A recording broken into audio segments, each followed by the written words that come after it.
Tadipatri MLA Kethireddy Peddareddy జేసీ సోదరులపై సంచలన వ్యాఖ్యలు చేశారు. జేసీ సోదరులు ఏమైనా అభివృద్ధి పనులు తెచ్చి ఉంటే ఇన్నాళ్లు ఏం చేస్తున్నారని అడిగారు. గాడిదలు కాస్తున్నారా? కాంట్రాక్టర్లు దొరకలేదా? కమిషన్లు ఇచ్చేవాళ్ళు దొరకలేదా అంటూ ప్రశ్నించారు. 100 పడకల ఆసుపత్రి వస్తే జేసీ దివాకర్ రెడ్డి నిలిపివేయడం జరిగిందన్నారు. అభివృద్ధిని చేయకపోవడమే కాకుండా అడ్డుపడడం చాలా నీచమైన పనన్నారు. మన రింగ్ రోడ్డు శంకుస్థాపన చేయడం జరిగింది. దానితో నిన్న మొన్న కూడా చాలా మంది మా ప్రభుత్వంలోనే మేము తెచ్చినామని చెప్తున్నారు. వాళ్ళ ప్రభుత్వంలో తెచ్చింటే ఇంతవరకు ఏడన్నా ఊర్లో గాడిదలు కాస్తాన్నారా?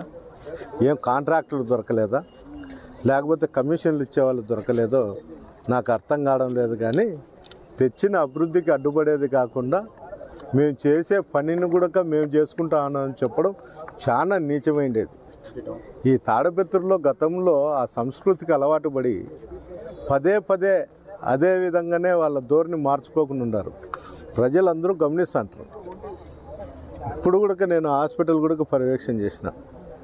గతంలో ఒకసారి దివాకర్ రెడ్డి మంత్రిగా ఉన్నప్పుడు 100 బెడ్ హాస్పిటల్ వస్తే అది క్యాన్సిల్ చేయడం కూడా జరిగింది. అంటే తాడిపత్రి ప్రజల మీద ఎంత ప్రేమ ఉందో ఒకసారి జేసీ సోదరులకు ఒకసారి తాడిపత్రి ప్రజలంతా ఆలోచన చేసే